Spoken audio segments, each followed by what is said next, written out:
Okay, I have put this session on recording.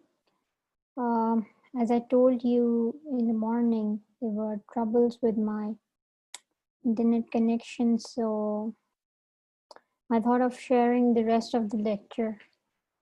Um, we had like 45 minutes with interruptions in conversation, but we could hardly start the analytical part of feminist critical discourse analysis.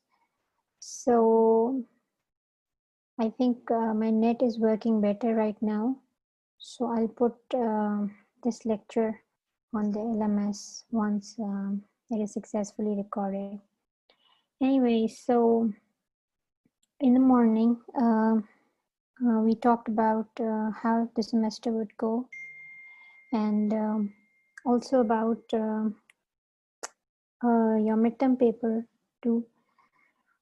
The recording I have shared, I have cropped the recording for all the interruptions and when I was not audible, and then sometimes the people were not audible anyway. So what we were discussing is FCDA,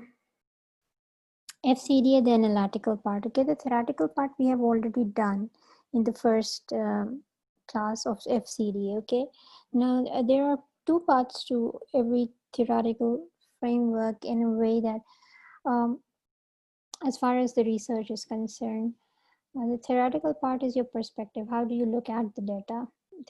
Theories basically gives you a lens to look at your data, and that's the theoretical part of it, and that is sometimes called as theoretical framework. So FCDA is the theoretical framework, and this framework is applicable on discourses where there is an implicit gender discrimination, and where you can find inequality among genders, but that's not very explicit. Of course, when you apply critical discourse analysis on the discourses, so you'll be finding out something that is not very explicit in those discourses. So while we discovered and discussed also what perspective this FCDA actually takes. So today and in the previous class, we looked at the analytical framework. Now the excerpts that we practiced together and we discussed different excerpts in Lazar's book, I guess it was the second chapter. So it was basically conversational analysis through which the data was analyzed. Okay. Whenever we need to analyze the dialogues, if we have the discourse in the form of dialogues, and you can get these dialogues through your field researches by recording people's conversation, of course, taking into consideration the research ethics. Other than that, if you are analyzing a movie or a drama or a play, so you can get discourses in the form of dialogues. Okay, then you can apply conversational analysis as a method of analysis. Okay, that's your analytical portion with whatever theoretical perspective you have taken. But what I'm trying to tell you is that in the first class we have done the theoretical perspective, theoretical framework, FCDA. Okay, we talked about what are the beliefs of Lazar. Okay, how does she look at discourses, right? Today we are going to look at the perspective of FCDA through Sarah Mills' framework, who believes um, that sexism is present in discourses. Okay, it is implicitly present in discourses, and it becomes a problem because sexism is so much embedded, and it has become such a part of the language that it cannot be detected through a naked eye. Okay, only close observation would reveal that languages are uh, sexist. Okay, and of course languages are basically objective. Who makes them subjective? who makes them sexist. It's about the people, right? So if you want to look at how women are seen in a particular society, because when we say how women are seen in a particular society, societies are patriarchal. Okay, most of the societies are patriarchal. How do they look at their women can be reflected from the language being used by them. Okay, and the overall linguistic system that the particular speech community practices to get to know how women are looked at. Okay, so other than that, you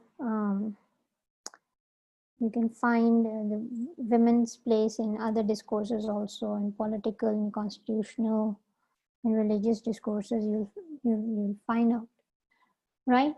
But what basically Sarah Mills has done, she has tried to detect this sexism in language at different levels. Okay, she believes it's all in the language. Okay, so she has worked with the vocabulary also. She has worked with the grammar too, phrases, clauses, and then she has also talked about the overall discourse. Okay, when we talk about discourse, again, by discourse we mean text, talk, and anything beyond a sentence that may include pictures also. I shared one of the printed ads with you. Then there can be paintings, there can be colors, there can be themes, okay, that can be analyzed. So when we talk about language and languages, not much research has been done on many of the languages, right? And since the research that we are reading today, and this writer that we are reading today, of course, is English. Since much of the research is done in English, so we will be um, looking at sexism in English language, right? It perhaps is present in all the languages, but since we have to, as scholars of linguistics and as students of course, of MPhil, we need to refer to something that is, established, that has been researched, okay, that has already been studied, that has been recorded in the book. So um, you are being provided equal ideas to work on sexism in your own languages also. Okay, taking up this framework and how Sarah Mills have done this. So Sarah Mills firstly defines racism, and she gives a number of examples at all levels. Okay, and then she has given us example from the newspapers. It's just not the ads, but it's about um, different parts of the newspaper. Maybe sometimes it's job advertisements we are going to look at, right?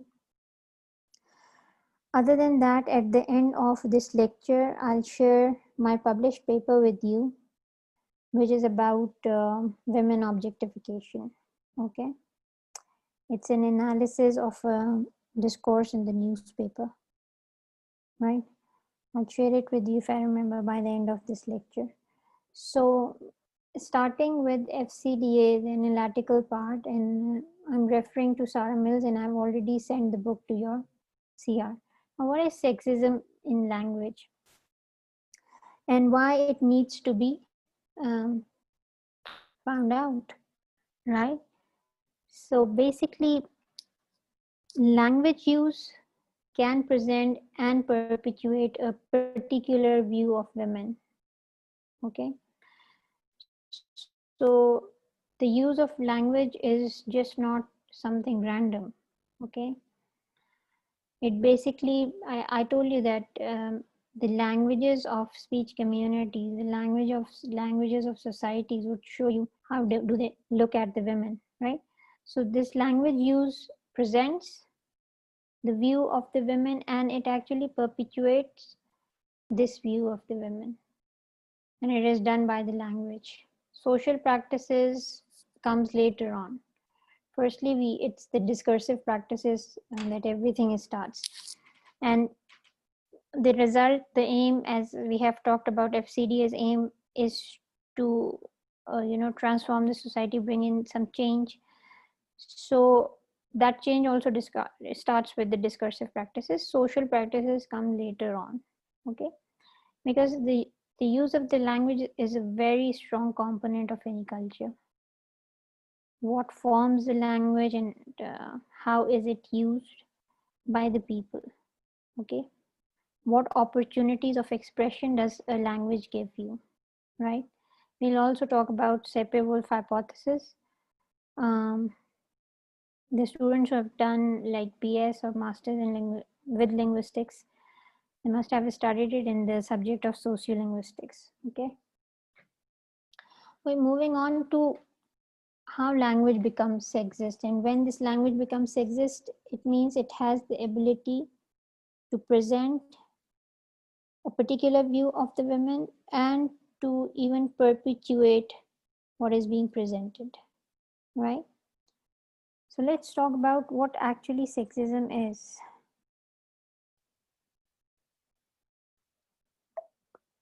Now,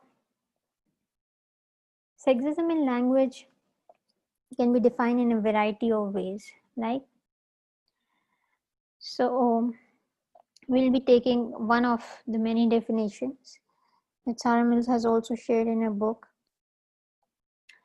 Here, sexism seems to be present in as less part of the language as just a statement, okay? As just a word, maybe as just a pronoun or a noun, okay? So it means it is present everywhere. So basically, sexism is any kind of statement which contributes, encourages, causes, or results in women's oppression. It can be a word, it can be a statement, it can be a phrase, it can be a proverb, it can be a joke, okay?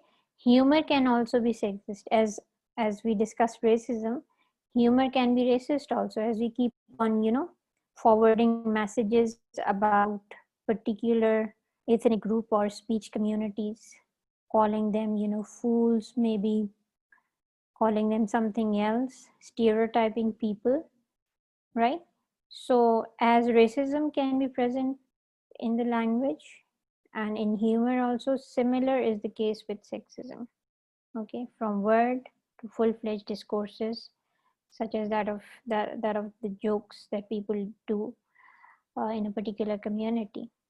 So sexism in a language can be a statement, any part of the language which contributes, encourages, causes, and results in the oppression of women. Now, this oppression of women might not be in the extreme sense, okay? But this oppression may also include exclusion of women, right?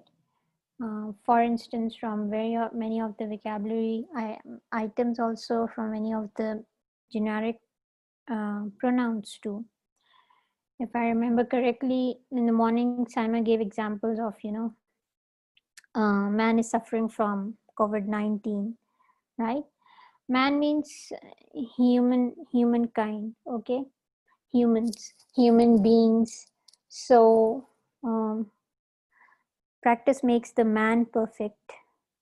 It apparently excludes the women, okay? So is it that only man practices and he becomes perfect, women would never become perfect? Does that mean that? So such, I told you that these go unnoticed, okay? Practice makes the man perfect, okay? That's a proverb of English. So that means anyone who would practice would become perfect. But the proverb, the language that is used, the words that are used in this single proverb, and there are many examples, similar examples also, exclude women. So that also comes in women oppression in a way. right? They're being excluded by the language itself. Okay. Other than that, I gave you example of German, right? Now we are moving towards neutral terms as well in these discourses, um, and the language is being neutralized because it was questioned. Okay, someone actually noticed it, this sexism in the language, and um, lexicographers or whosoever was responsible to bring a change in the language is because the language was questioned. If it was not questioned, if it wasn't even detected, and then we would have been going with chairman. Now we have the word chairperson. Okay, for centuries it was just the chairman, because a position like the head of any organization or a department is thought to be occupied by men. And still, the workforce, even in the European countries, consists of more men than women. Okay, Pakistan ka to, we know women don't usually work. The workforce is very less as far as women are concerned. So occupying the top positions, now that women have broke the glass ceiling, as we say, and they are going higher and higher. They are occupying the position that were only meant for men, or they are joining the professions that were never thought to be for women. So this would bring in a change in the vocabulary also. Okay. For instance, it was policeman, it was fireman, postman, right? So uh, now the chairman has become chairperson. Then this is called as neutralization of the language, or neutral terms being used in the language, because perhaps women never got a chance to reach these positions, to enter those professions that they are doing today. So that comes with the change in language. Okay. Um, so getting back to sexism, any statement can be sexist if it constitutes, promotes, exploit an unfair or irrelevant or impertinent distinction between the sexes. Okay, anything that amounts to discrimination and that brings in impertinent distinction, irrelevant distinction where there is no need to. Okay, see why. The question is why a doctor is a male doctor, and when it we have to refer to a female doctor, we have to add another word to it, lady doctor, lady surgeon. Okay, but when it comes to nurse, we have to add male nurse, right? A surgeon is supposed to be a man because it needs a lot of skills, and a nurse, which is not as high a profession as of a surgeon or a consultant. So the general perception is that the surgeon would be a man and the nurse would be a female, right? So with the surgeon, we have a lady surgeon and we have a lady pilot. Okay, we have a lady lawyer, but with nurse, we have a male nurse, because the nurse that comes to our mind is usually a woman. Okay, the profession belongs to the women. Then we have male teachers also. Okay, so when we think of teachers, uh, women come to our mind, right? When we think of engineers, men come to our mind. So adding this lady doctor, lady pilot, and lady lawyer, uh, business women.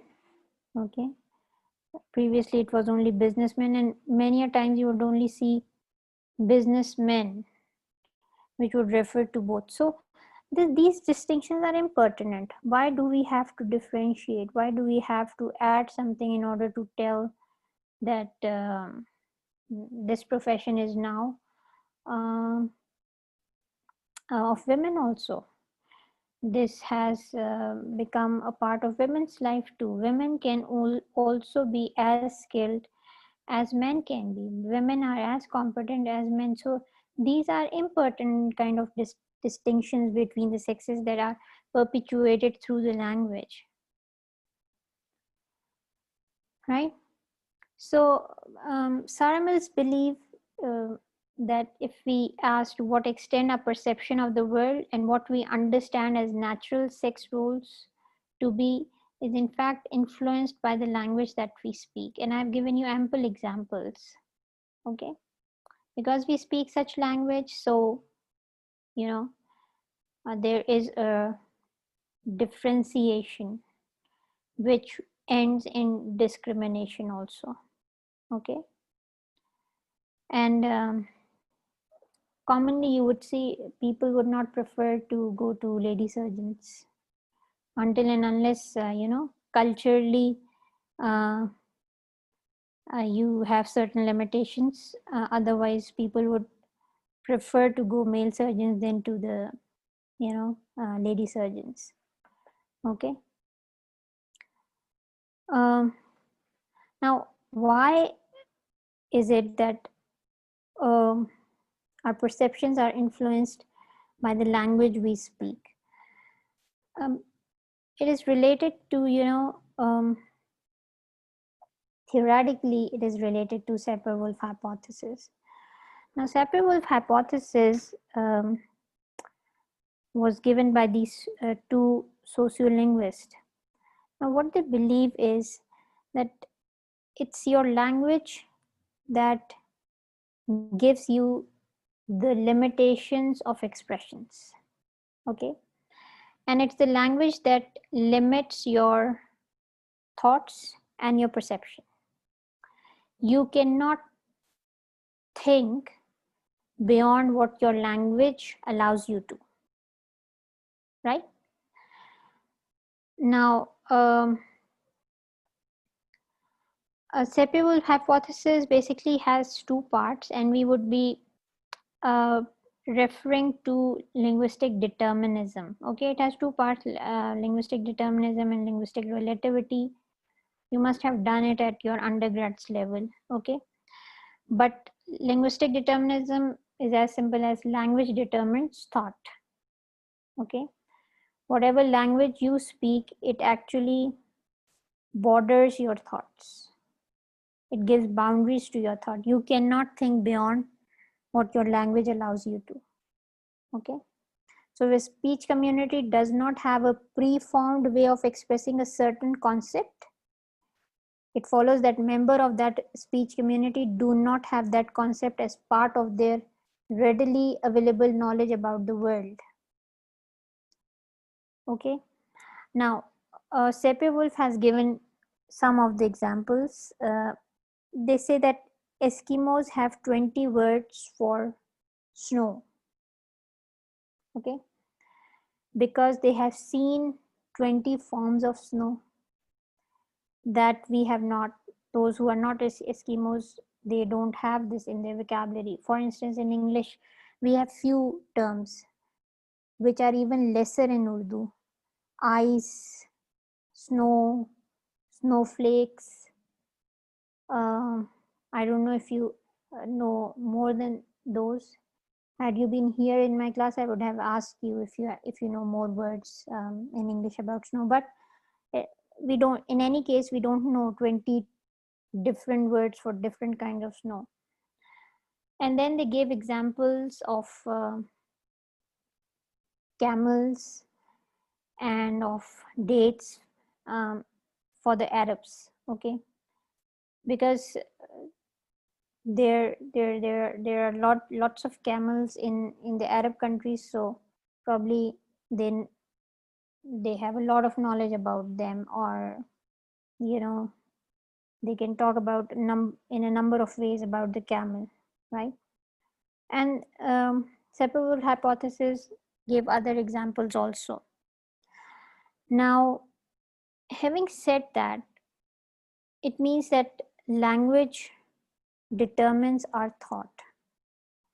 Whatever kind of language we keep in hearing, um, then it becomes a very usual affair for us. Okay, we don't even notice. Similar is the case with sexism, right?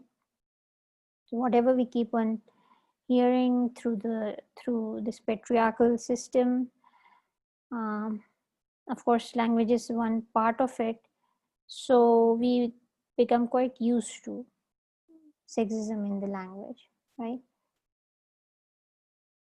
Okay, so now the debate over gender free language has indeed been, it's just swept aside and has certainly been devalued as an attempt to impose political correctness. Now, political correctness is something different than, gender free language. But sexism remains a problem because political correctness is not to say something that might be rude to a particular group of people. Now, this particular group of people can be a race, can be ethnicity, can be nationality, can be a gender also. Okay, but this idea of political correctness does not help.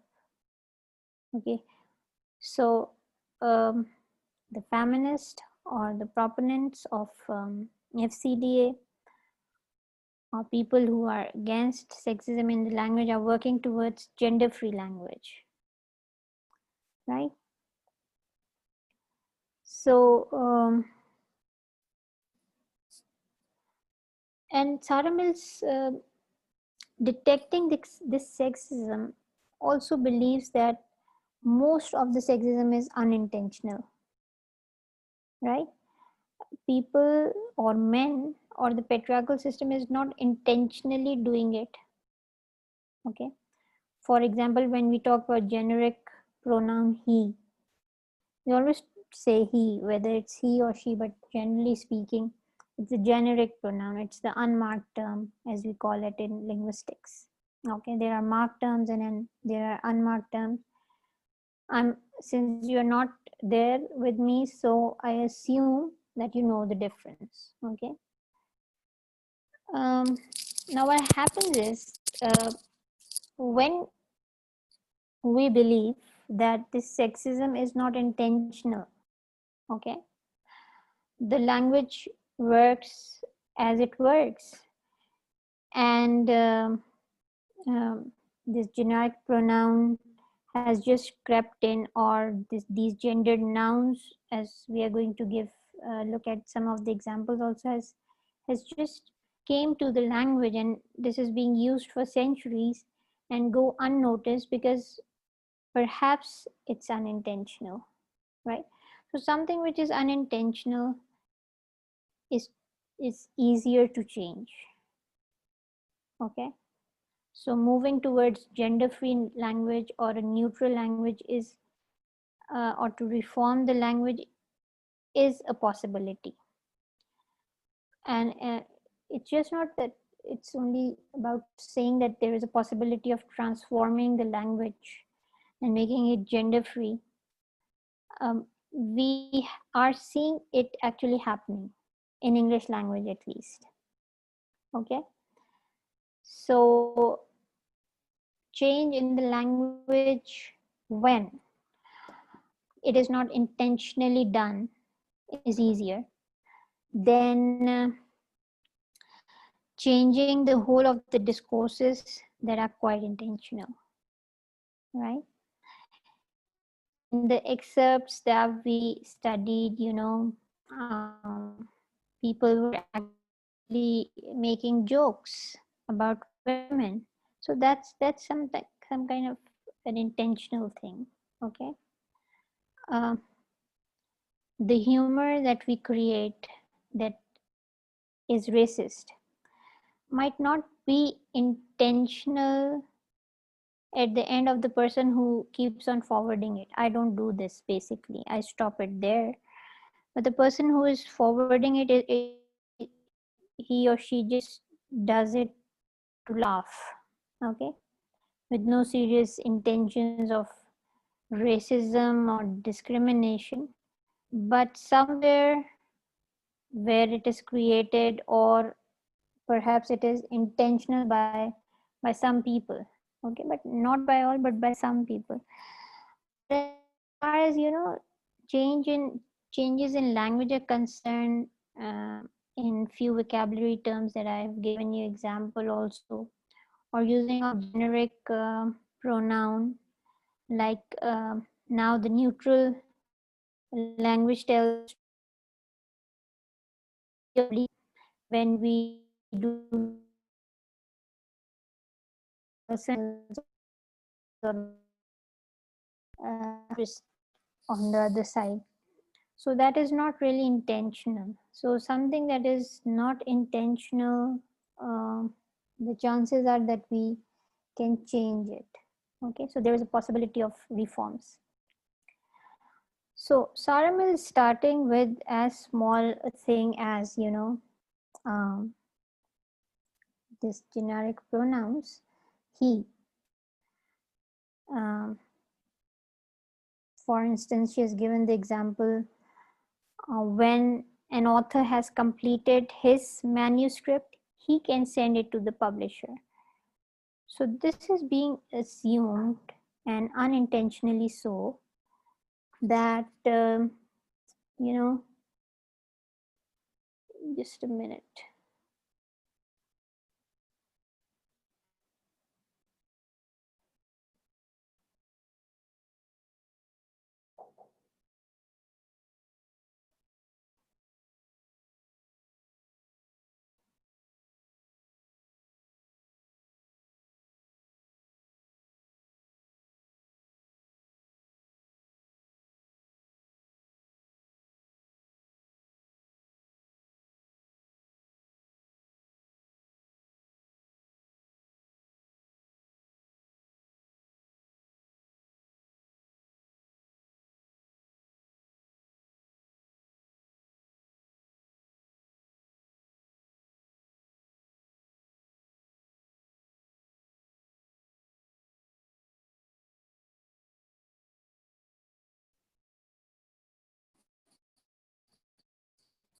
Okay, let me check if the recording is going on.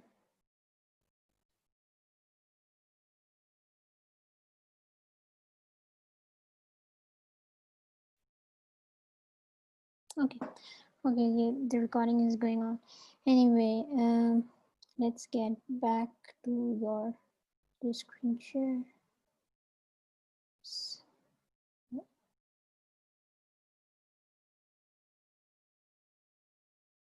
Wait a minute.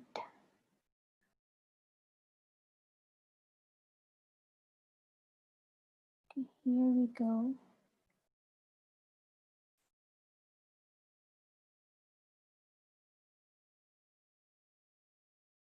Okay, here comes your screen, right?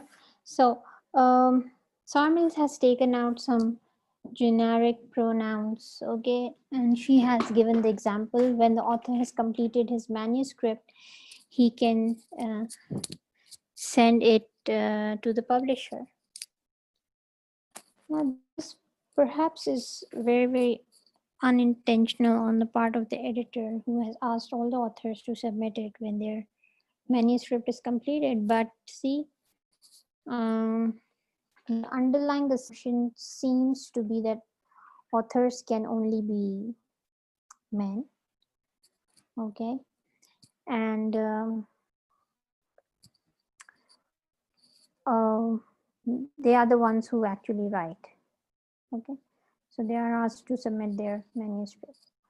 So in the media in general, we see this generic he is often disambiguated with male image. For example, in an advertisement, this advertisement is the same that I referred to in my previous classes about the businessman. Okay, what does today's business traveler expect of his airline, right? Now, this business traveler, one thing is that business is only done by men, Okay, only men travel. How do we come to know once this question is completed? Okay, so it is about his airline, right? So the business is done by men, women are excluded. It's the men who travel, women are excluded, and he actually uh, expects something from his airline. Okay, now this pronoun his tells us the gender of the businessman and the traveler, right? So this seems unintentional, but and this is what how English language works, right? Now, another example that is cited there of generic pronouns is I'm going to complain to the director. Okay. Now, director seems to be gender neutral, but the next dialogue that the other person speaks is, do you think he will be able to do anything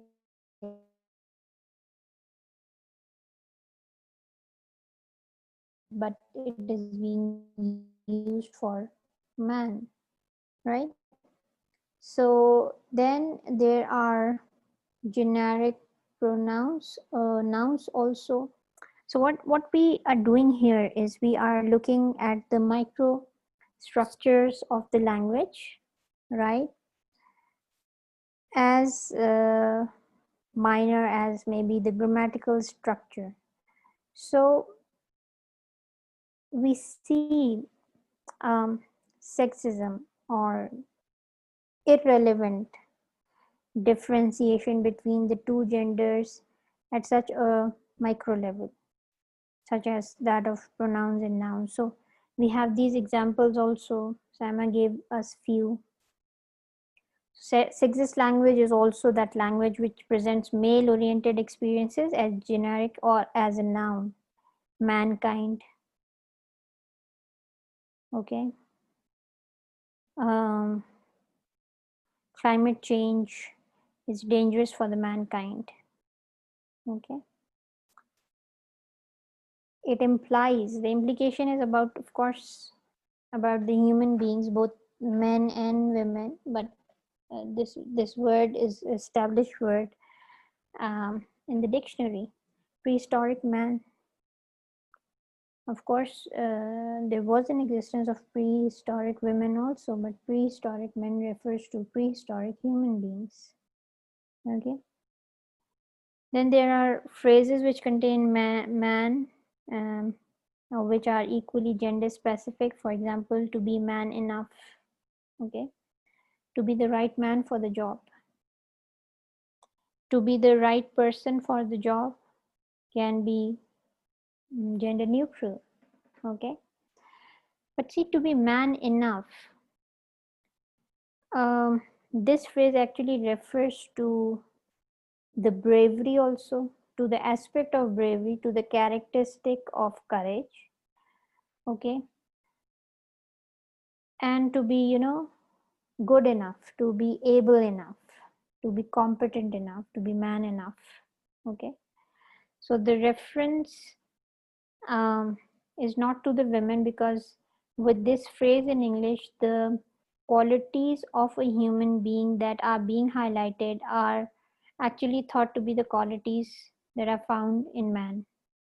Um, we associate bravery, we associate courage to men and seldom to women. Okay. Strength lies with the men, not with the women. Okay, generally speaking. So these are some of the examples of generic noun and phrases also. Now, what can be some of the alternatives to this? But before that, there are some more examples. Men in white coat, men in the street. Men in the street are the common men. Okay, men in white coats are the doctors, right? Men in the street. Now on the street there might be more men, but still there are women also. Man is also used as prefix, manpower. Okay. And fexes, I have already given you examples like craftsmen, seamen, policemen, firemen, postmen, dustmen, fishermen, um, and all that, right? So man hours, manpower, all of these.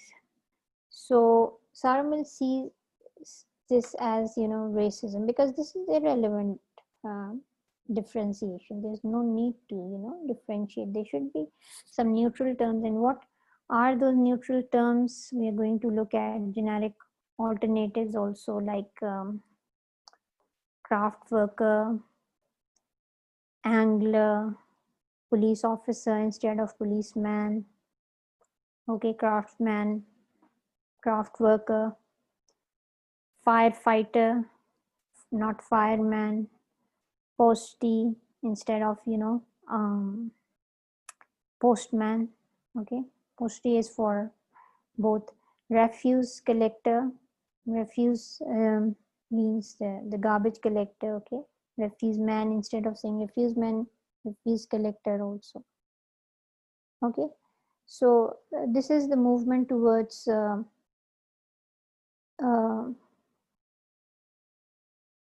neutralizing the language or using gender free languages. Okay, now I told you that being man enough, okay, refers to courage, so it's for the men. Gentleman also. Okay, um, gentleman refers to someone with a polite behavior, someone who's decent. Okay, and then there's a proverb also, a gentleman's agreement, that is someone who keeps a promise. So it isn't just men who are able to keep the promise. Promises can be kept by the women also, but the English phrase that we use for, for a good promise or a good agreement that no one would betray is a gentleman's agreement. Okay. Um, like we say, you guys, right? So it's for everyone, but guys are basically, the word guys is used for everyone now, but basically it refers to boys. Okay, girls and guys. So in the advertisement that I showed you, I'll show you that advertisement again of the airline. Transatlantic business traveler should have been a generic term because it doesn't say businessman. Okay, business traveler, it's a generic term, but the picture that is shown to us is that of a man. Okay, and then what he expects of his airline also tells us that it's a man. Okay, coming to the marked and the unmarked forms. Unmarked forms are the forms that are used less of the time. Marked are the forms that are usual. Okay, so men are the marked forms and women are the unmarked forms. For instance, when you are, doing your assignments and questions in the subject of poetry, so you say that the poet believes, or the poet says, when you are doing your reference to the context. Okay, the author says. Okay, seldom you are really specific, even when you know that the writer or the author or the poet is the woman, you still use the unmarked forms. Unmarked form is the author, unmarked form is the authoress. Okay, so you use the unmarked form usually, and it is not taken as a mistake in English, right? If you write a doctor for a lady doctor, that's not taken a mistake, but that's the unmarked form.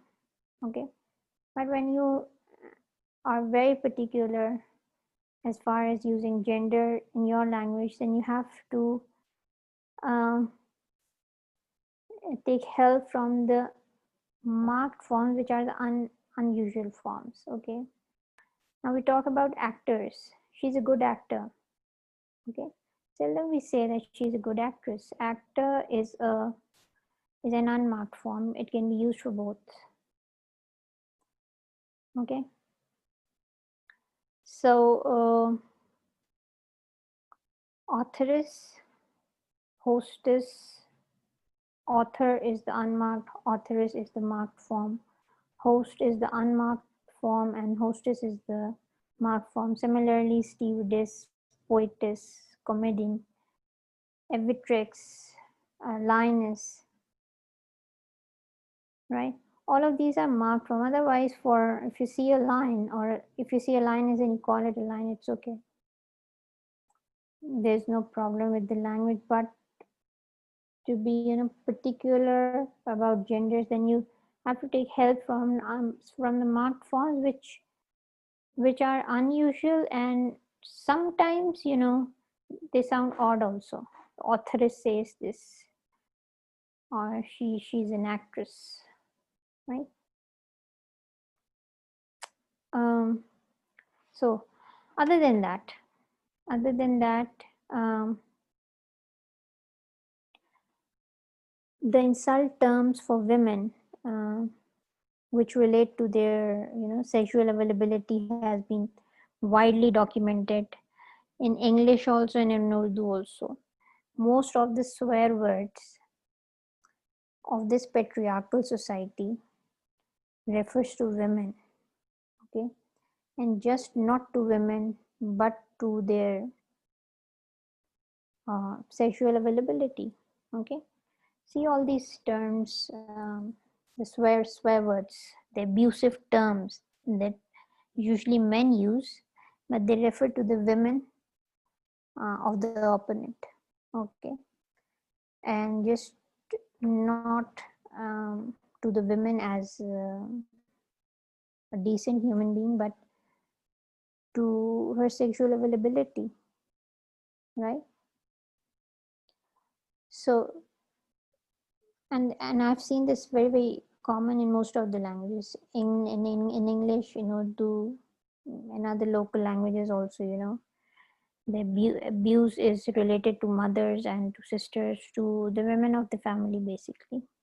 Okay, there might be, but I have not come across any swear word which refers to the male relatives. Okay. Now, other than that, I've already referred to adding lady in professions that are always thought to be of men. For instance, lady doctor, lady surgeon, lady lawyer, lady pilot, right? And so there are trivializing terms and there are derogatory terms in the language for the women. Okay. For instance, in this marked form, to an author you have to add s. To an actor you have to add an affix.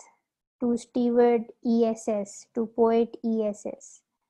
So all of these have a little trivializing effect, that their existence has come from the words that are generally used for men. Okay. Now, before going on to effects of sexist language, let me show you some of the examples from this book of Sarah Mills, and let me change your share of screen. Okay. Now we were here. Okay. Generic pronouns we have talked about, and generic nouns we have talked about. Let's Let me show you something here. Salesman, right? They have not changed the word salesperson, or they have not neutralized this, but since for the job they required both, okay, men and women both can apply. So writing down salesman, and then they needed to bracket it in order to include women. Okay, otherwise this ad shows that men are required. The job is for the men, not for the women. Okay, so they had to add it separately, male oblique female, right?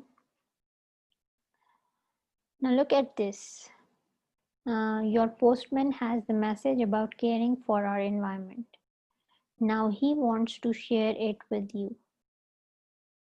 You would see in this left corner a very small picture of female, I mean post women, okay, or postee as as the neutral term that we use. Now look at this size. Look at his size. I mean the cover. How much page does he cover as a postman, and how much page does he cover? She only occupies the corner of the page, okay? And whatever is written for him is quite clear. Whatever is written for her, it's not.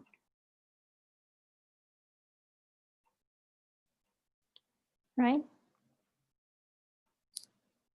It's an ad of the Royal Mail. Okay. So see the difference of how these ads are printed. Okay, the space and the text both are for the men and not for the women, right? Women as marked terms, we have done that. This is the ad that I showed you on in the first lecture. Okay, Transatlantic Business Traveler. This seems very neutral as a heading, but the pictures tells you about the racism in it. Okay.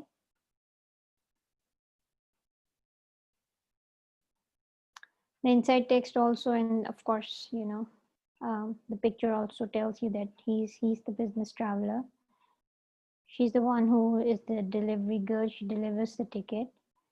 He reaches the airplane and reclining on a comfortable recliner, and she's the hostess, smiling and serving.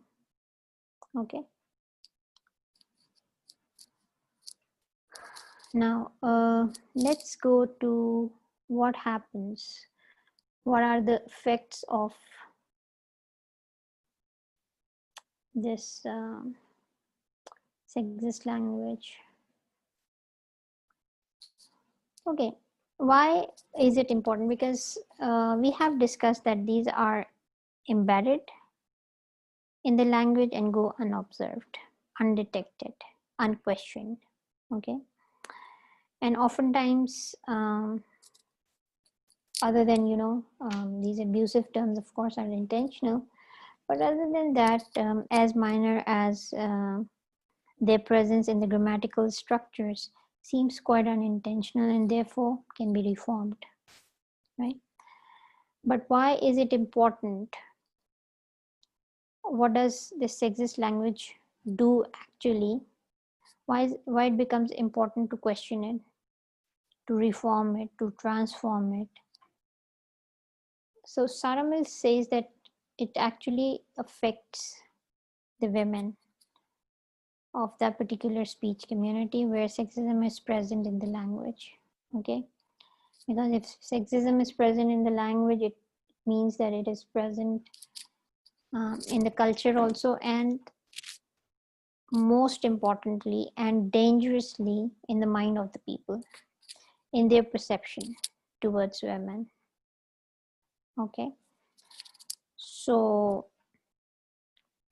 this perception needs not be perpetuated.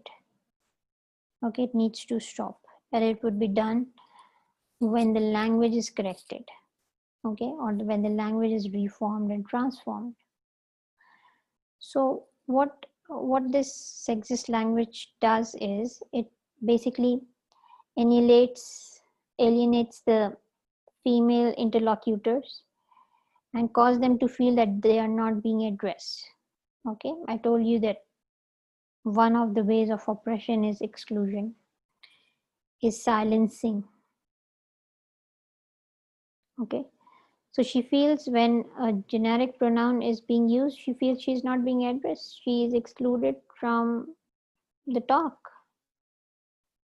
Okay, so terms like author, an actor, doctor, lawyer, when these are being used, she has a feeling that she's not there.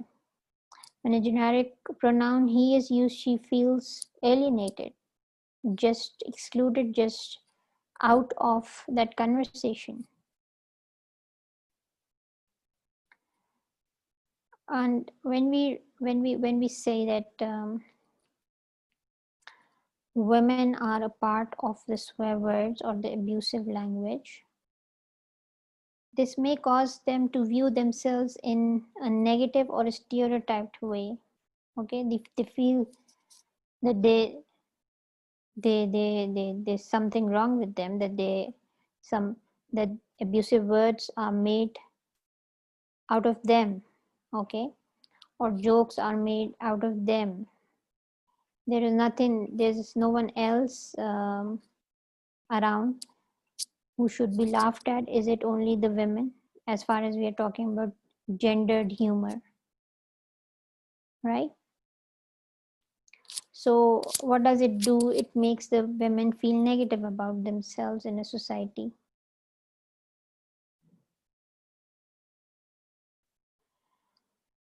And it also reduces their expectations. Um, they feel that the society does not expect them to become authors, become writers, to become doctors, to get into the noble professions, okay, to become police officers, because the rank excludes them, right? So these terms, which actually exclude women from uh, some good professions, some decent professions, what it does, it affects the expectations of women and men of that society of what women can do. When women are not included in the professions, okay, when there is no rank for them, when there is no word to refer to them professionally, so it tells them about the expectations of the society, of the patriarchal setup from them. They're not expected to be in those fields. Okay, as I told you that nurse is a woman, so we add a male nurse when we have to refer to someone who's a man and in the nursing profession, right? So this tells you the society's expectations that women can become nurses, right? Women can become teachers. Okay, and thirdly, what this sexist language does is it confuses the listener, who is being referred to, right? Now moving towards the gender-free language, what has the research done, how the language is being transformed? I've given you a lot of examples. It's the police officer, now it's the chairperson, it's Miss instead of writing Miss or Mrs. Okay, because the address term for men remains the same as Mr., whether married or unmarried. So these feminists believe that this is not fair with the women who are required to reveal their marital status through the use of language, Miss or Mrs. So a gender-free term is used as Ms, right? Then people are allowed to use their initials. For instance, she has given the example of T.G. Brown, and we cannot say whether it's a man or a woman. Okay. So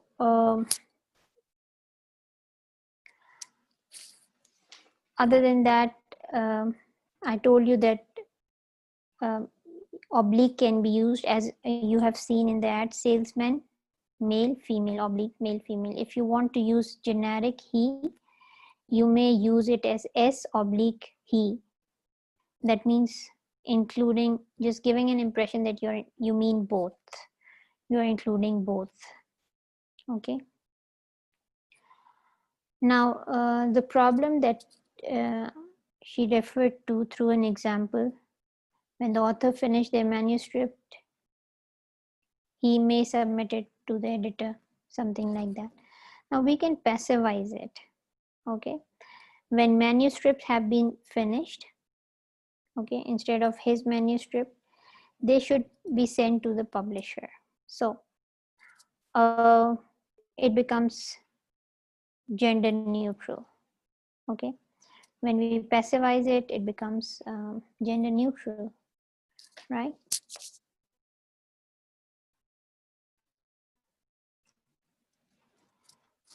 Other than that, using a female pronoun as generic is not very practical, because when we say when an author has finished her manuscript, she can send it to the publisher, is only meant for the women. Okay, otherwise, because English tells you that the generic pronoun is he, so we need to have he. We can change it to S oblique he, but we cannot use a female pronoun as generic. But this is the suggestion of Sarah Mills. Okay, if we could live with generic he for so many years, why not we can live now with generic she. When an author has finished her manuscript, she can send it to the publisher. Okay, that's only a suggestion. We are not seeing it happening.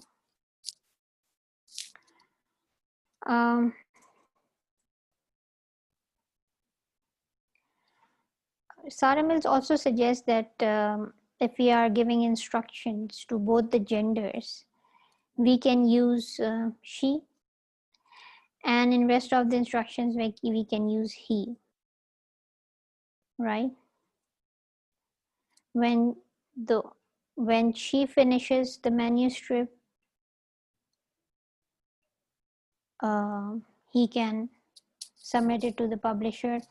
But this also, doesn't sound really correct in English language. So these are some of the suggestions that Sarah Mill has given. Otherwise, the one that has come into practice now is writing S oblique he. Okay, that makes it gender free to some extent.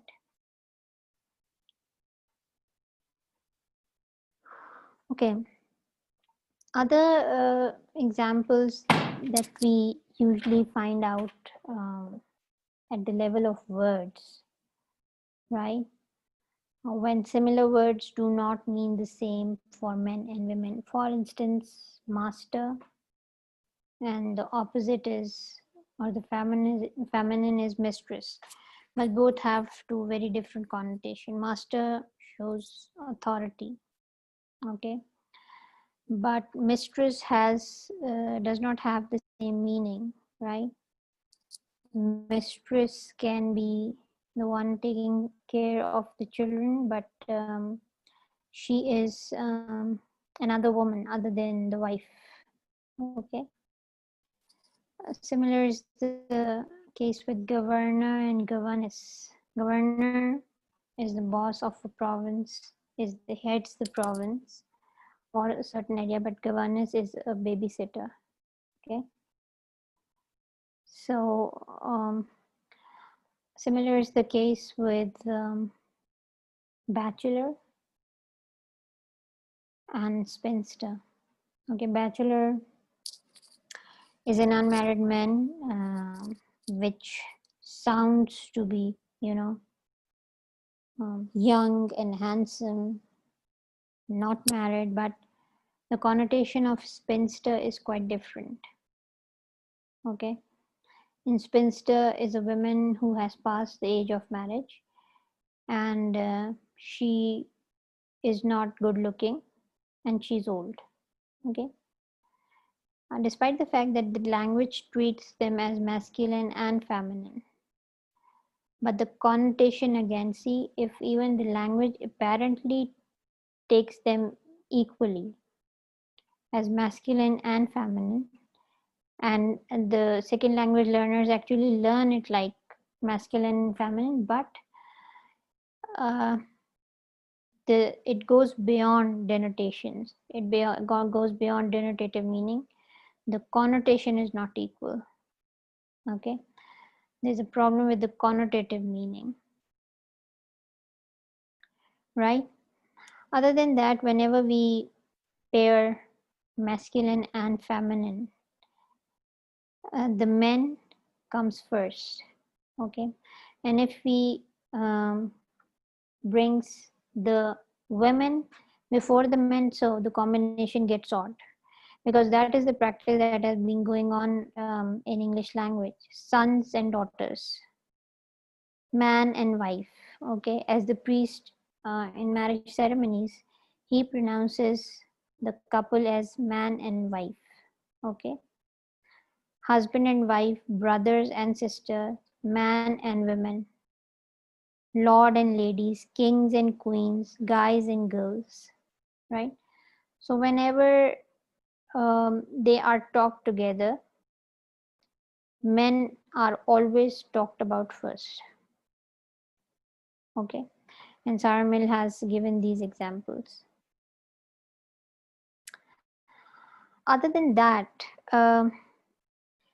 there are no male equivalents to terms like single mother. Okay, there is no single father. There can be single parent now, when we are moving towards neutralizing the language or making it gender free. There is an existence of single parent, but not of single father. There's only the single mother, or there is a single parent.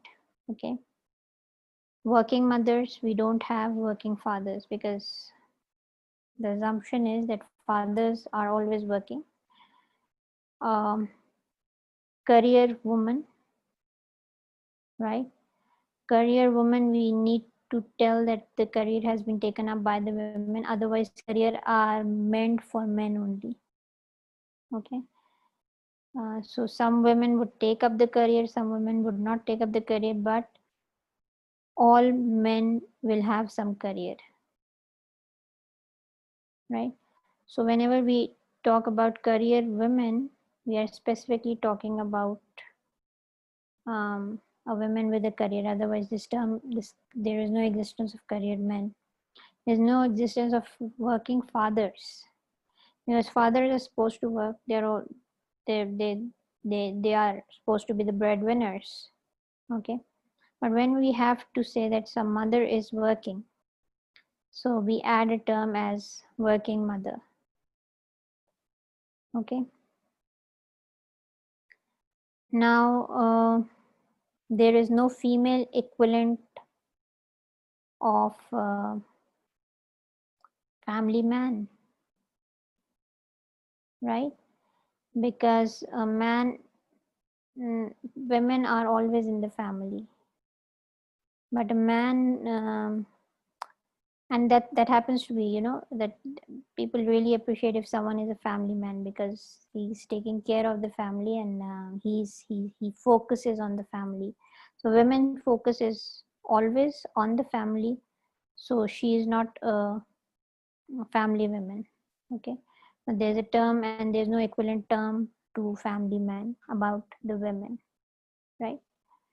So such are the terms that Sara Mills find to be sexist in a language. We'll move to the discourse now. I'll show you my paper also. And then she tells about, that there are jokes and there are humor based on women being less intelligent. And she gives you the example of how do you get an Essex girl to laugh on Sunday? Tell her a joke on Friday. That means these women have no brains and they don't have any sense of humor also. If you tell them a joke, they'll laugh at it after 2 days. Okay, so this is what she finds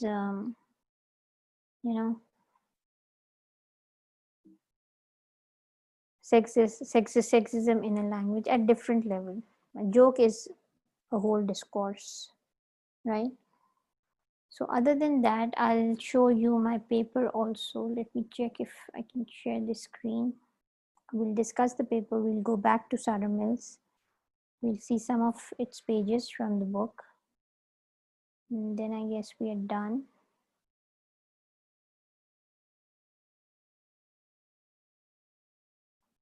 Let me take out my paper.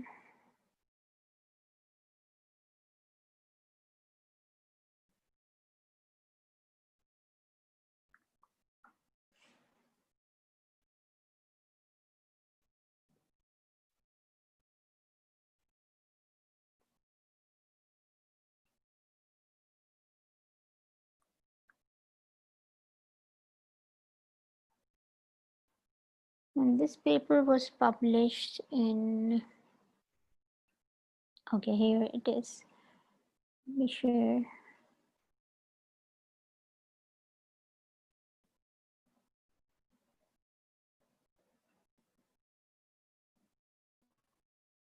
Okay, now this paper was published, Gender Discrimination in Media Discourse and that Analytical Study. So I wrote it as a principal author, and this was published in the Women Research Journal 2017. Now what I did in this paper was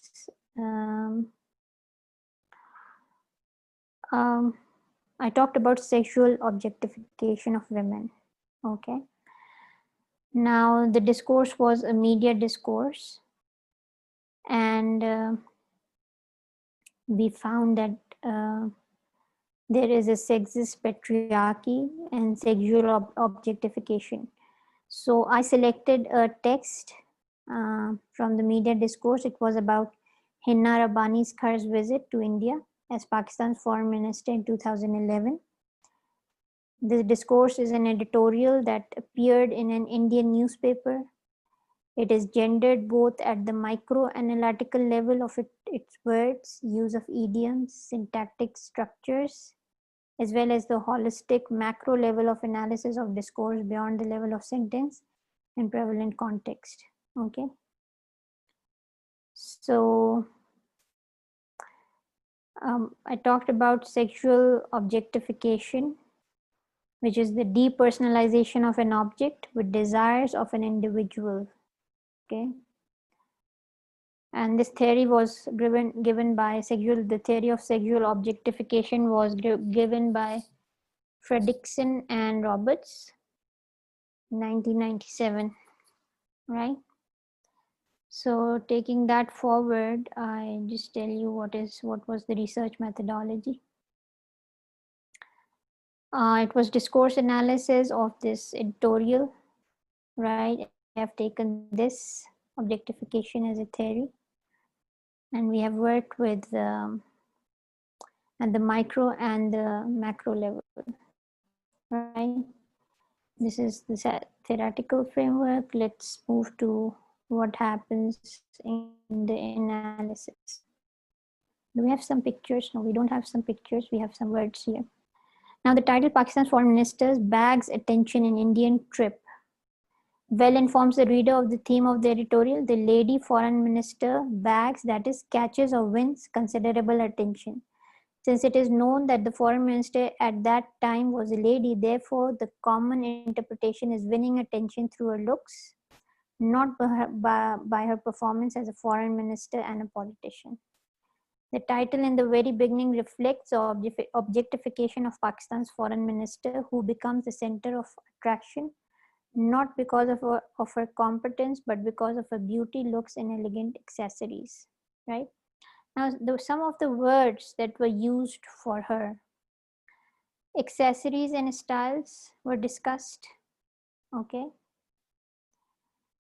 The word media, swooning over it, which would literally means to be taken completely away with something extraordinary, and this phrase is followed by a glamorous picture of Miss Khar.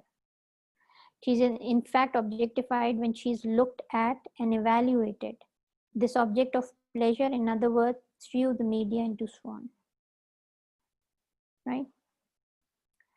Now, the first part of the sentence mentioned above is the main clause connected to the subclause with the complementizer but, and continues, is Hina Rabbani Khar really in charge of policy of Kashmir? And she went there to talk about Kashmir. She meant business, but a lot of other things were discussed in the media rather than discussing her performance at the talk as a foreign minister of Pakistan. Okay. So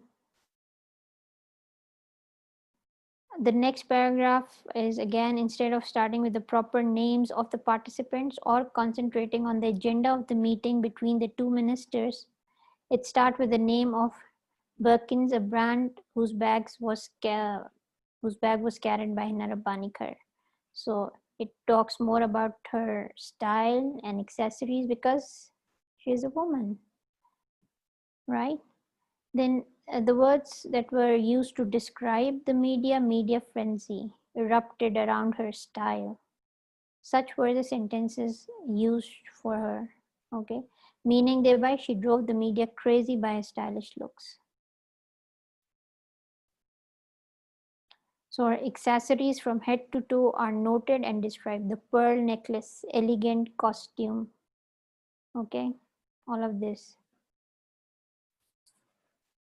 Her bag, the brand that she was carrying, everything was discussed except for what she went there for.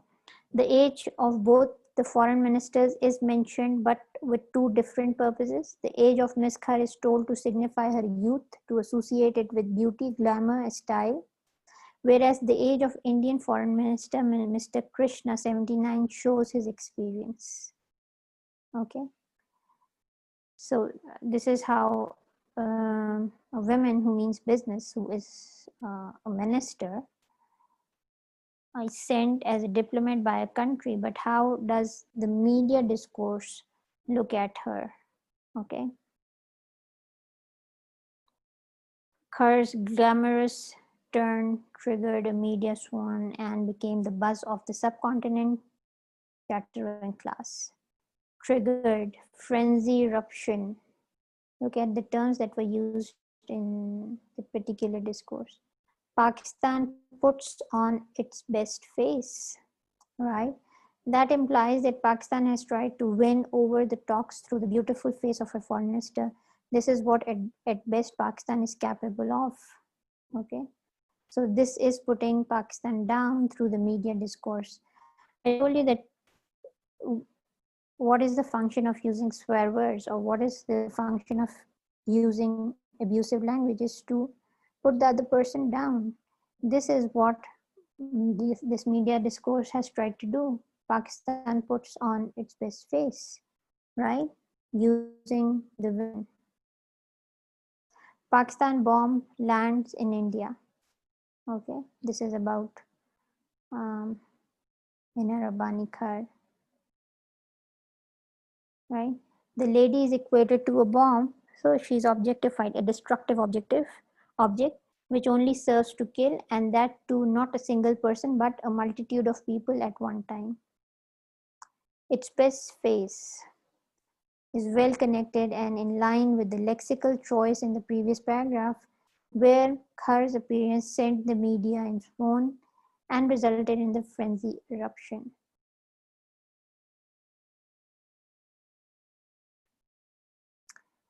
Then she gathered attention in the social media like Twitter as well, where her name is clipped to HRK and equated to the Bollywood superstar SRK, who is in this text is referred to as a leading heartthrob. Okay, Hina Rabbani Khar with Shah Rukh Khan, SRK. Okay, and both are referred to as leading heartthrob.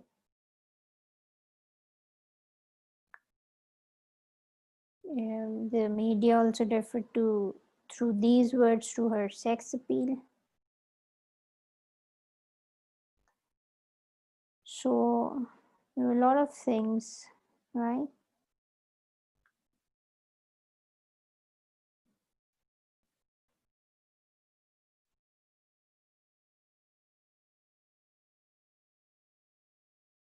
Best face, brands, injected freshness into the tired cabinet. Her arrival is called to have injected freshness into the tired cabinet. Again, she is being treated as an object of pleasure to be looked at. So, I concluded through this paper that the private life of a public woman is more vulnerable to public discourse than that of man of the same status. She's not just taken as a public figure, but her life is open to any kind of public discourse, especially in the media. If she's pretty by the standards set by the society, then she's prone to get extraordinary amount of undue media attention for no good reason, but on issues as trivial as her appearance and more so when dressing clothes, makeup and accessories should be regarded as a personal choice. Okay. As shown in the above analysis, a good amount of coverage is given to minor details of Miss Khar's accessories. Her good looks are expected to be the reason for success in the talks. The major part of the article is her description. Business comes later and as something unimportant.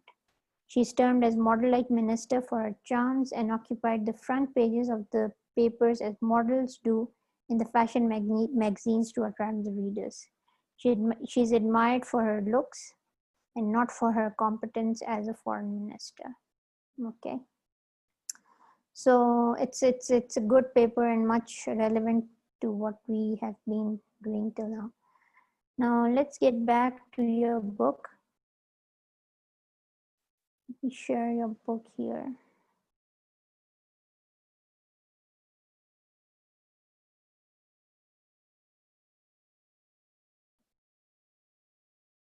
Okay. Let me show you some of the pages from the book also, and then I think we are done.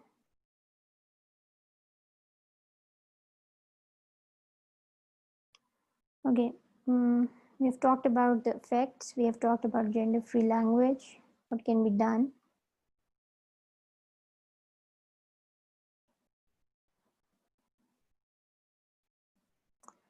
These are some of the terms that we keep on using, and this is actually sexism in the language.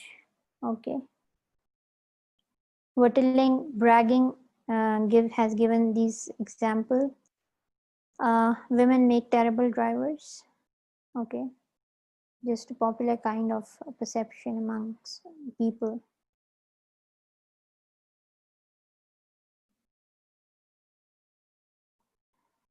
She's a foxy chick. Some women drive badly.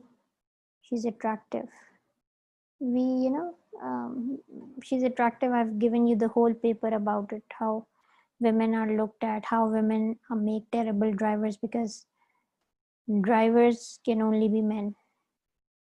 Good drivers can only be men. Okay.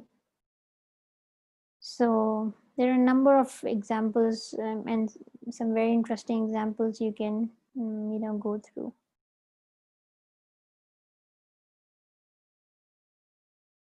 Naming and androcentrism, when male are the center.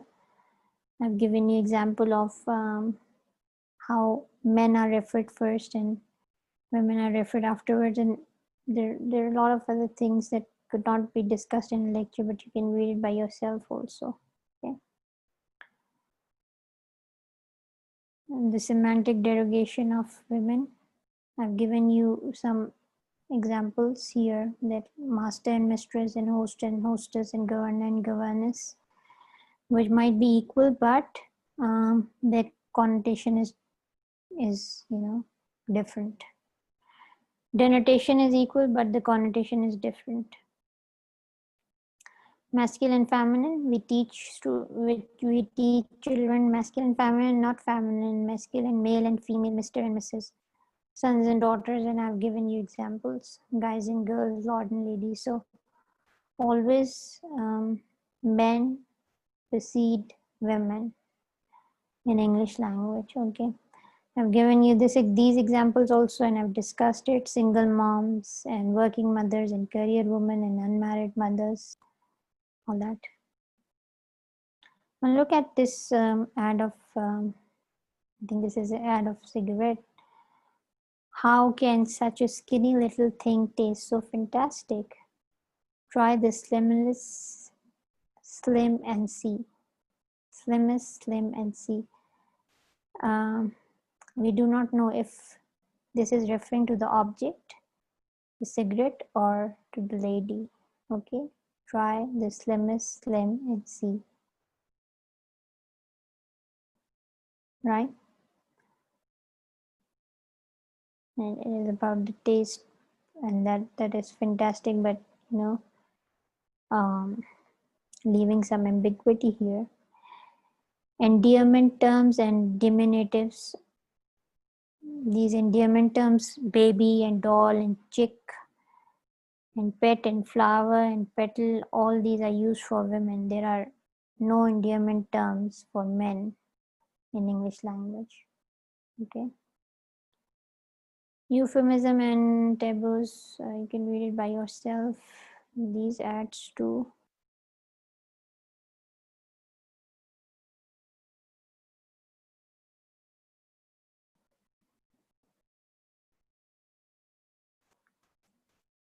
Okay, this is a very interesting,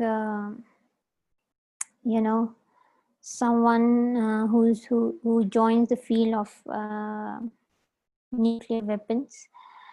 What I would like you to do for the next class is to read page number 94 and tell me what's happening here. Feminism contains within its history notable instances of women who find themselves unable to express their meaning in the language available. Okay, so in the next class we would be dealing with Fairclough analytical model that probably I did not do in December. It's an important one because it's a general one. So I would like you to read, find it out. I don't have a book at hand. Otherwise, I would have told you the page number also. But there are chapters which are like description, interpretation, and explanation. Okay. So we would be dealing with Fairclough analytical model on Monday. But before that analytical model, in order to just check whether you have listened to this lecture and got something out of it, I would like you to read page number 94 of Sarah Mills and tell me how less language is available to women for their expression. Okay, you would find it here.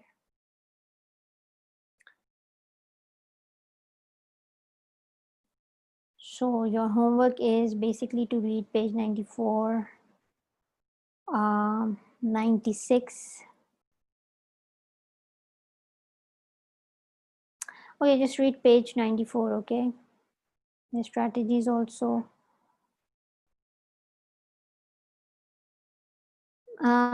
Then at the phrase and sentence level, we have terms like women's work is never done. These are phrases.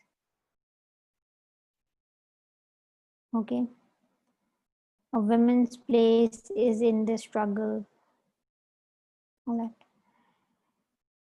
Give jobs back to our men folk, right?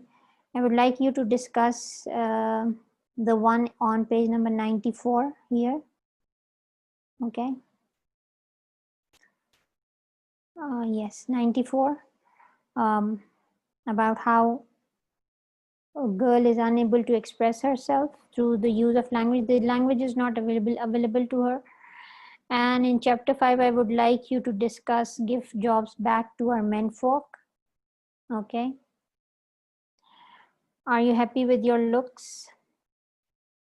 I would like you to discuss this also.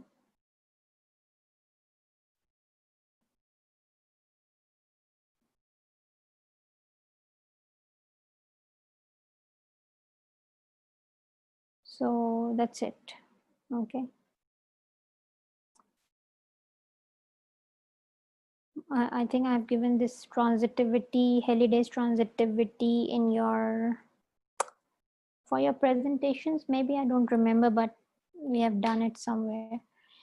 So your homework for Monday is looking at chapter 5 of Sarah Mills and explaining me the example on page number 94, how language limits the expression of women. Okay, here I've stopped the recording and I hope that I'll be able to upload the recording.